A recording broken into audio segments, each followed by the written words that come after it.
We've talked about old history. Now I want to talk to you about the period between World War I and World War II. I know, really, this sounds very, very nitpicky. It's a very short period of time. But this is very important. We are where we are in childbirth today because of what happened in the past. And if we're going to change childbirth for the future, then in the present, we have to change what we're doing. In order to change what we're doing, it helps if some of you understand how we got here. It doesn't matter that every one of your clients understands this, but as it makes sense to you, then you can help it make sense to other people. And when it makes sense to other people, then the concept becomes more understandable and accepted. So we know the time between World War I and World War II was incredibly short. My parents were born in 1906, so they lived through both World War I and World War II.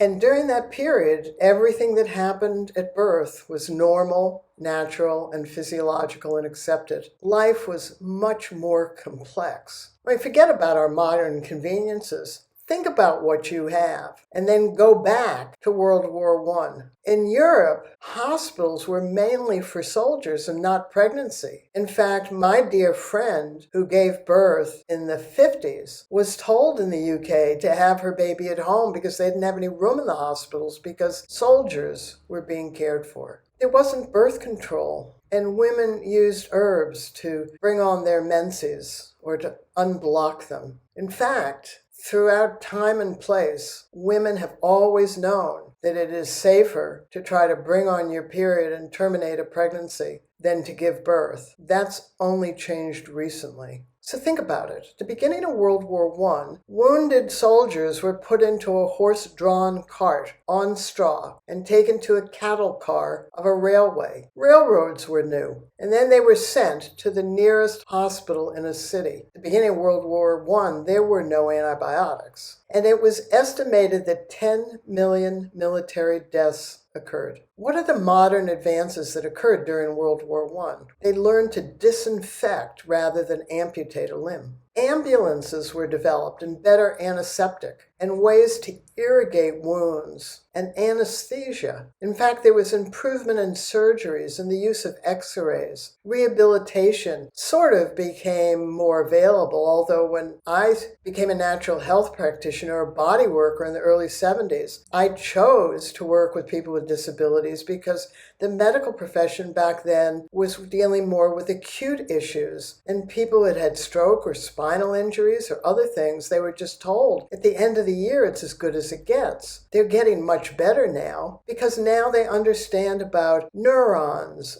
Right? They didn't know that back then. That wasn't until the late 50s or 60s. And they developed in World War I also prosthetics. Some of these things eventually got brought into pregnancy and birth. Pain relief, ether, that reduced suffering, just put women to sleep, but it had effects on the babies. In fact, a lot of modern medicine developed because of wars. Prior to cesareans, they did craniotomies on babies. They cut them up inside. Forceps had been around for quite a while. At that period of time, in most countries from the mid-19th century to the mid-1930s, the three most common causes of maternal death and their approximate contributions to the maternal mortality rate was puerperal fever, 40%, toxemia, 20%, and hemorrhage, 20%. And the other causes, such as tuberculosis and respiratory disease, made up the rest of the percent for maternal mortality. The scientific method became the norm around 1930.